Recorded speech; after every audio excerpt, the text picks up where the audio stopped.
यह कहानी एक गरीब अनाथ लड़की रूही की है। जब रूही 7 वर्ष की थी तभी उसके माता पिता की एक सड़क दुर्घटना में मौत हो गई थी। महज 7 साल की मासूम बच्ची अपना पालन पोषण करने के लिए फूल बेचा करती थी। हालांकि फूल बेचना उसकी मजबूरी थी, शौक नहीं। वह भी और बच्चों की तरह स्कूल ड्रेस पहनकर स्कूल जाना चाहती थी, पढ़ना चाहती थी ताकि वह पढ़ लिख कर बड़ी अफसर बन सके। लेकिन फूल बेचकर उसे ज्यादा पैसे कहाँ मिलते थे। पेट भरने के लिए 2 वक्त की रोटी भी ठीक से नसीब हो जाए, यह भी उसके लिए बड़ी बात थी। ऐसे ही एक दिन रूही के पास एक औरत फूल खरीदने आती है। अरे बेटा, तुम्हारे फूल तो बहुत खूबसूरत हैं। इनमें से खुशबू भी बहुत बढ़िया आ रही है। यह लो 100 रुपए और यह फूल मुझे दे दो। अच्छा बेटा, एक बात तो बताओ, यह किताबें किसकी रखी हैं? आंटी, यह किताबें मेरी हैं। मुझे पढ़ने का बहुत शौक है। फूल बेचने के दौरान मुझे बीच में जो समय मिलता है उसमें मैं यह किताबें पढ़ने की कोशिश करती हूँ। मैं गरीब हूँ ना, और ऊपर से अनाथ भी, इसलिए स्कूल तो जा नहीं सकती, तो ऐसे ही किताबें पढ़कर अपना शौक पूरा करती हूँ। अरे बेटा, तुम्हारी बातें सुनकर मेरी तो आंखें ही नम हो गईं। मेरा भी इस दुनिया में कोई नहीं है, लेकिन तुम्हारा पढ़ाई के प्रति इतना प्रेम, इतना झुकाव देखकर मैं तुम्हें स्कूल जरूर भेजूंगी। मैं प्रिंसिपल के यहाँ काम करती हूँ। अगर मैं उनसे तुम्हारे लिए सिफारिश करूंगी तो तुम्हें एडमिशन जरूर मिल जाएगा। और हाँ बेटा, आज के बाद तुम अपने आप को कभी अनाथ नहीं कहोगी। मैं हूँ ना। तुम्हारी माँ अनीता का अपने प्रति ऐसा लगाव देखकर रूही की आंखें भर आती हैं। अनीता उसके आंसू पोंछती है और उसको अपने साथ अपने छोटे से घर में ले जाती है। और अगले दिन जब वह काम पर जाती है तो अपने साथ रूही को भी ले जाती है और अपनी मालकिन से कहती है, मेम साहब, यह रूही है, बेचारी अनाथ है। इसका इस दुनिया में कोई नहीं है। मैंने इसे अपना नाम दिया है। आज से ये मेरी बेटी है। और आपको पता है मेम साहब, यह पढ़ाई में बहुत होशियार है। आज तक यह स्कूल नहीं गई, लेकिन खुद ही पढ़ाई करके काफी कुछ सीख गई है। अगर आप गरीब कोटे में इसका एडमिशन अपने स्कूल में करवा देंगी तो आपकी बड़ी मेहरबानी होगी। ठीक है अनीता, तुम हमारे यहाँ पर बहुत समय से काम कर रही हो, इसलिए मैं तुम्हारी इस इच्छा को जरूर पूरा करूँगी। रूही का एडमिशन हो जाएगा, तुम चिंता ना करो। रूही यह बात सुनकर खुशी से झूम उठती है कि अब वो भी स्कूल यूनिफॉर्म पहनेगी, बैग टांगे स्कूल जाएगी। ऐसे ही कुछ दिन बीत जाते हैं। स्कूल में एक सीट खाली होती है। रूही का टेस्ट होता है तो वह टेस्ट में पास हो जाती है और उसका इतने बड़े स्कूल में एडमिशन हो जाता है। रूही बहुत खुश होती है। उसी स्कूल में प्रिंसिपल की बेटी तान्या भी पढ़ती थी। तान्या रूही को बिल्कुल भी पसंद नहीं करती थी, क्योंकि रूही पढ़ाई में बहुत होशियार थी। रूही हमेशा सभी टेस्ट में फर्स्ट आया करती थी। रूही के स्कूल में आने की वजह से तान्या की पोजीशन क्लास में हिल गई थी। अब रूही क्लास में फर्स्ट पोजीशन पर रहती, जबकि तान्या सेकंड पर, और यह बात तान्या को बिल्कुल भी पसंद नहीं आती। जब से इस लड़की का हमारे स्कूल में एडमिशन हुआ है, तब से मेरी सेकंड पोजीशन आ रही है। मैं प्रिंसिपल की बेटी होकर सेकंड पोजीशन, और वो अनाथ गरीब लड़की होकर फर्स्ट। इस तरह से तान्या अंदर ही अंदर रूही से बहुत ज्यादा जलने लगती है और कोई मौका नहीं छोड़ती उसे नीचा दिखाने का, उसके ऊपर हंसने का। अपनी क्लास में भी किसी को रूही का दोस्त नहीं बनने देती। रूही अकेली ही लंच करती थी और लंच टाइम में अकेली ही बैठी रहती थी। क्लासरूम में भी वह अकेली ही बेंच पर बैठती थी, उसके साथ कोई नहीं बैठता था। ऐसे ही एक दिन रूही लंच कर रही थी, तभी तान्या अपने दोस्तों के साथ आती है और आकर रूही का मजाक उड़ाते हुए उस पर हंसते हुए कहती है, इसे देखो दोस्तों, यह गरीब हमारे घर पर जो काम वाली है उसे कहीं रास्ते में पड़ी हुई मिली थी, और जब इसकी माँ, मेरा मतलब है हमारी काम वाली ने मेरी मम्मी के पैर पकड़े, उनके आगे गिर गिराई, तब कहीं जाकर तो इसको इस स्कूल में मेरी माँ ने एडमिशन दिया, वरना इस गरीब की औकात कहाँ जो हमारे साथ इतने बड़े स्कूल में पढ़ सके। अगर मेरी माँ यह एडमिशन इसको नहीं देती तो ये तो अब भी सड़क किनारे फूल ही बेच रही होती। तान्या, मैं तुम्हारी मम्मी की एहसानमंद रहूंगी, जो कि उन्होंने मुझे इस स्कूल में आने का मौका दिया, लेकिन मेरा एडमिशन तब हुआ जब मैंने टेस्ट पास किया। अगर मैं टेस्ट में फेल हो जाती तो चाहकर भी तुम्हारी मम्मी इस स्कूल में तो क्या, किसी स्कूल में भी मेरा एडमिशन नहीं करवा पाती। इसलिए मैं इस स्कूल में अपनी मेहनत से आई हूँ। इतना कहकर रूही वहाँ से चली जाती है। इस गरीब अनाथ लड़की की हेकड़ी तो मुझे निकालनी ही होगी। देखो तो कैसे जवाब देकर गई है, इसे तो मैं सबक सिखा कर ही रहूंगी। ऐसे ही समय बीतता जाता है। एग्जाम आने वाले थे।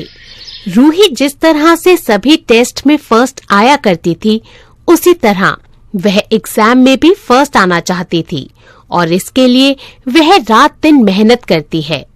रूही को इस तरह से इतनी कड़ी मेहनत करते हुए देखकर अनीता बहुत खुश होती है और उससे कहती है, रूही बेटा, देखना इस बार पेपरों में भी तुम ही फर्स्ट आओगी। तुम्हारी यह कड़ी मेहनत जरूर रंग लाएगी और मुझे यकीन है तुम मेरा नाम जरूर रोशन करोगी। लेकिन बेटा, पढ़ाई के साथ साथ खाना भी जरूरी है। पढ़ाई के आगे तुम तो खाने को भूल ही जाती हो। चलो अब किताबें रखो और खाना खाओ। मेरी प्यारी माँ, मैं आपका एहसान कभी नहीं भूल सकती कि आपने इस अनाथ लड़की को स्कूल जाने का मौका दिया। अगर आप मुझे ना मिलती तो मुझे इतने बड़े स्कूल में जाने का कभी मौका नहीं मिलता, और मैं आपका नाम जरूर रोशन करूंगी। खबरदार, अगर दोबारा से खुद को अनाथ कहा तो एक तरफ तो माँ कहती है और दूसरी तरफ खुद को अनाथ बताती है।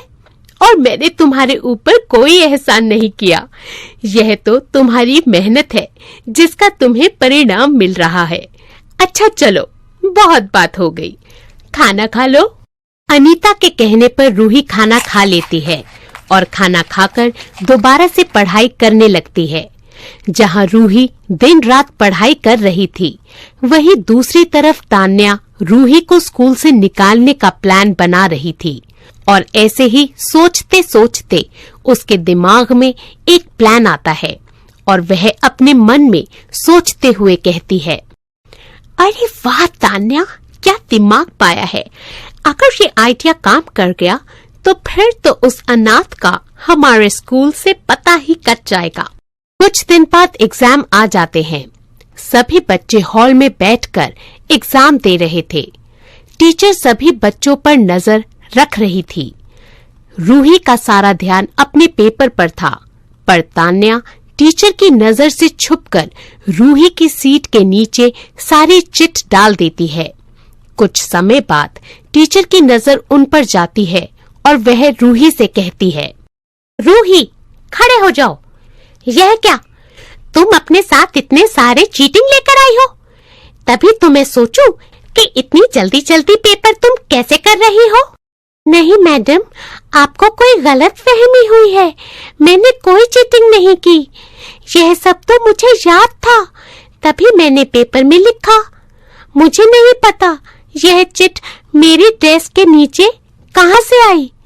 मेरा विश्वास कीजिए, मुझे सच में कुछ नहीं पता। टीचर को रूही की बात पर विश्वास नहीं होता। वह प्रिंसिपल को बुला लेती है।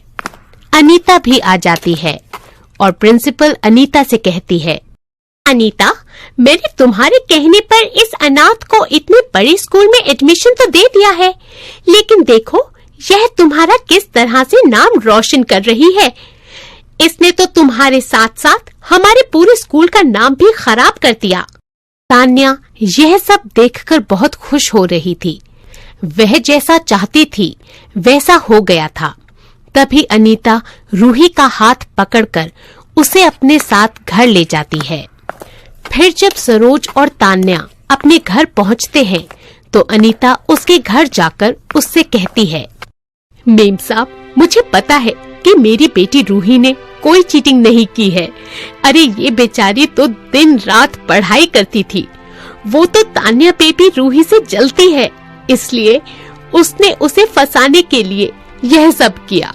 मैं चाहती तो तान्या बेबी की सच्चाई पूरे स्कूल के सामने लेकर आ सकती थी, लेकिन मैंने आपके यहाँ का नमक खाया है और मैं नहीं चाहती कि तान्या बेबी की इस छोटी सी गलती की वजह से उसका भविष्य खराब हो जाए।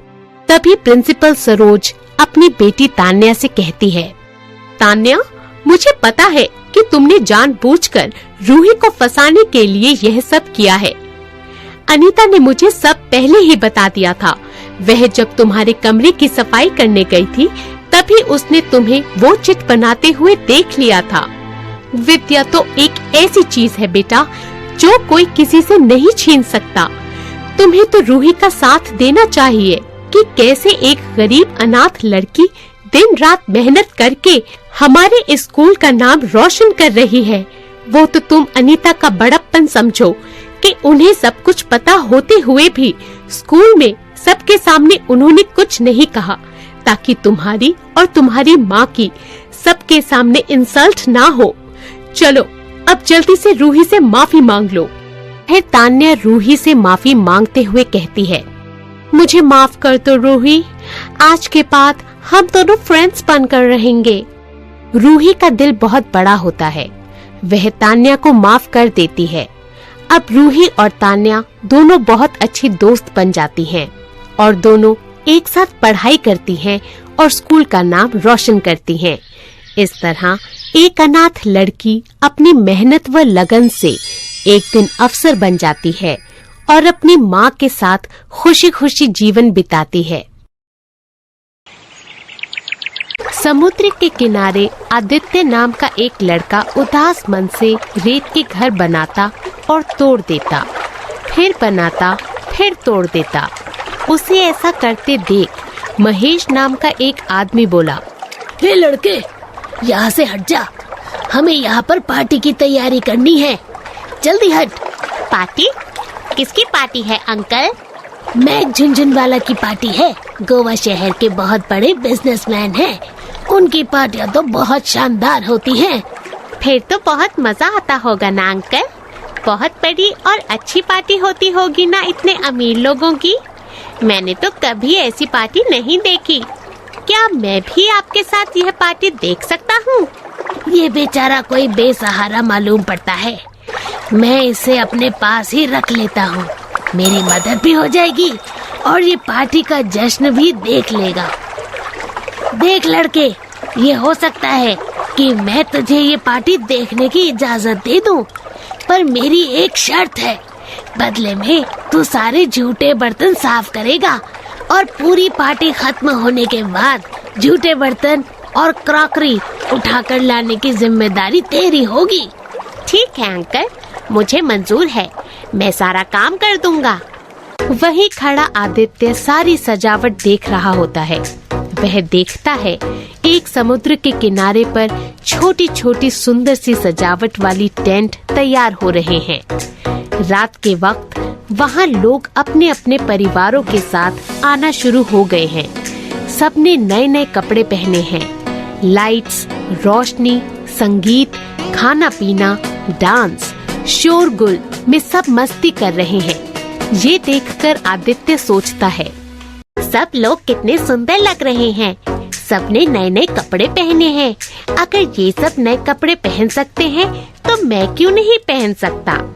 तभी महेश उसके पास आता है और उससे कहता है, कुछ देर में जब सब लोग चले जाएंगे तो सारे झूठे बर्तन उठाकर ले आना और अच्छे से धोकर रख देना। ये पार्टी अभी और कब तक चलेगी? 2 दिन लगातार पार्टी है। आज मैक झुनझुनवाला की शादी की एनिवर्सरी है और कल उनके बेटे का जन्मदिन। चल अब बातें बनाना बंद कर और जल्दी जल्दी काम खत्म कर। अगले दिन आदित्य फिर लोगों को पार्टी में धूम मचाते देखता है। अब वो भी उन सब के बीच जाने की कोशिश करता है, पर वो जब अपने कपड़ों को देखता है तो सोचता है, मेरे कपड़े तो फटे हुए हैं, मैं इनके बीच कैसे जा सकता हूँ। फिर वह अपने मन में सोचता है, बहाने से ये कोल्ड ड्रिंक्स ले जाता हूँ और कुछ देर मस्ती करके वापस आ जाऊंगा। आदित्य हाथ में कोल्ड ड्रिंक की ट्रे लिए भीड़ के बीच जाता है। उसकी नजर सब लोगों की ओर होती है कि तभी उसके हाथों से कोल्ड ड्रिंक की ट्रे गिर जाती है और कोल्ड ड्रिंक पार्टी में डांस कर रहे बिजनेसमैन मैक के कपड़ों पर गिर जाती है। तेरी इतनी हिम्मत, तूने मेरा इतना महंगा सूट खराब कर दिया। ये इस पार्टी का मैनेजर कहाँ है? क्या हुआ सर? ऐसे लड़कों को नौकरी पर रख लेते हो जिन्हें काम तक नहीं करना आता। ऐसे नौकरों को तो निकाल बाहर करना चाहिए। मेरे कपड़े खराब कर दिए। अगर ये नौकर दोबारा मुझे दिख भी गया तो फिर तुम सोच भी नहीं सकते कि मैं क्या कर सकता हूँ। सर अब गुस्सा मत होइए, मैं अभी इस लड़के को नौकरी से निकाल देता हूँ। And I am sorry. Mahesh Aditya को धक्के मारते हुए पार्टी से निकालते हुए कहता है, चल निकल यहाँ से। आज के बाद यहाँ दिखाई दिया ना तो मुझसे बुरा कोई नहीं होगा। वो जल्दबाजी में मुझसे ऐसी गलती हो गई। महेश अंकल, मैं आज के बाद ऐसी गलती नहीं करूँगा। मुझे नौकरी से मत निकालो। अब मैं तेरी एक नहीं सुनूंगा। अगर तेरी वजह से मेरा नुकसान होगा तो तू भरपाई करेगा क्या? इतना कहकर महेश वहाँ से चला जाता है। काश मैं उस पार्टी में शामिल रहा होता। मेरे पास पैसे भी नहीं है, ना तो मैं अपने शहर नासिक में हूँ। मुझे माँ बाबा को छोड़कर नहीं आना चाहिए था। आदित्य पुरानी यादों में खो जाता है। बेटा आज दाल चावल खा ले, कल मैं तेरे लिए कोई अच्छी सब्जी बना दूंगी। माँ तो मुझे रोजाना यही बोलकर ये दाल चावल खिला देती हो। आज खा लेता हूँ लेकिन कल दोबारा ये मत बोलना। तू तो जानता है तेरे पापा थोड़ी बहुत मजदूरी करके पैसे कमा कर लाते हैं जिससे एक वक्त का खाना बनता है। हमारे पास इतने पैसे नहीं हैं कि तुझे अलग अलग तरह का खाना खिला सकें। मैं पैसे कमा कर लाऊंगा। इतना कहकर आदित्य अपना घर छोड़कर आ गया था। माँ पापा, मैं आपको बिना बताए पैसे कमाने आ गया।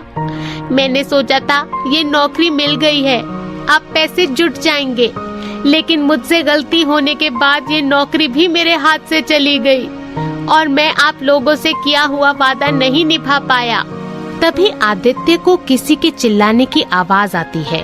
कोई मेरे बच्चे को बचाओ, मेरा बच्चा समुद्र में डूब रहा है। आदित्य देखता है कि एक छोटा बच्चा समुद्र की लहरों में डूब रहा है। आदित्य को तैरना आता था। वह जल्द से पानी के अंदर जाता है और हाथ पकड़कर तैरता हुआ उस बच्चे को बाहर निकाल लाता है। मेरा बच्चा ठीक तो है ना? पेट में पानी भर गया था, मैंने निकाल दिया है। तुम्हारा बहुत शुक्रिया बेटा, तुमने मेरे बच्चे की जान बचा ली। तभी वहाँ मैक आ जाता है और यह सब देख लेता है। फिर वह आदित्य से कहता है, तुम तो वही हो ना जिसने मेरे कपड़ों पर कोल्ड ड्रिंक गिरा दी थी और मैं तुम पर बहुत चिल्लाया था, तुम्हें काम से निकलवा दिया था। मैंने तुम्हारे साथ इतना कुछ किया और तुम ही ने मेरे बेटे की जान बचाई। मुझे माफ कर दो बेटा, मुझसे गलती हो गई और मेरे बच्चे की जान बचाने के लिए तुम्हारा बहुत बहुत शुक्रिया। आप माफी मत मांगो सर, आप मेरे से उम्र में बड़े हैं।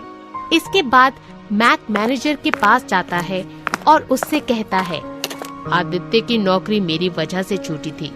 यह बहुत ही होनहार लड़का है। मेरे कहने पर इसे वापस नौकरी पर रख लीजिए। सर, आदित्य को चिंता करने की कोई जरूरत नहीं है। ये अब मेरे साथ ही काम करेगा। मुझे पता है आदित्य बहुत ही होनहार लड़का है। आदित्य, तुमने हमारी बच्ची की जान बचाई है। ये हम पर तुम्हारा बहुत बड़ा एहसान रहेगा। मुसीबत में किसी की जान बचाना हमारा पहला कर्तव्य है। ये मैंने अपनी माँ से सीखा है। बहुत ही अच्छे संस्कार दिए हैं तुम्हारी माँ ने तुम्हें। देखना बेटा, इन्हीं संस्कारों की बदौलत एक दिन तुम बहुत आगे जाओगे। फिर इनाम के तौर पर मैक उसे 20,000 रुपए देता है। आदित्य खुश हो जाता है। महेश आदित्य को वापस नौकरी पर रख लेता है। धीरे धीरे आदित्य की मेहनत और ईमानदारी को देखते हुए महेश आदित्य को गोवा में अपने दूसरे होटल की जिम्मेदारी भी सौंप देता है। कुछ सालों बाद आदित्य खुशी खुशी पैसे कमाकर छुट्टी लेकर घर पहुंचता है। आदित्य, मेरे बच्चे, तू आ गया। कहाँ था तू इतने साल? तेरी माँ हर रोज भगवान से तेरे लिए दुआ करती रहती थी। अभी भी वो मंदिर में बैठी तेरी वापसी की ही दुआएं मांग रही है। माँ, देखो मैं आ गया। माँ, मैं लौट आया तुम्हारे पास। आदित्य, मेरे बेटे, तू कहाँ चला गया था अपनी माँ को छोड़कर? माँ, पापा, मैं आपके लिए खुशियाँ लेने गया था। मैं जहाँ रहता हूँ, अब आप दोनों भी मेरे साथ वहीं रहोगे। आदित्य अपनी माता पिता को सारी बात बताता है, जिसे सुनकर वे दोनों बहुत खुश होते हैं। उस दिन सचमुच आदित्य अपने माता पिता के लिए खुशियाँ ढूंढ कर ले आया था। इसके बाद राजू और सीमा भी आदित्य के साथ गोवा में रहने लगते हैं, जहाँ वह अपना घर खरीद लेते हैं और तीनों एक ही होटल में साथ में काम करके खूब पैसे कमाते हैं और खुशी खुशी जीवन व्यतीत करने लगते हैं।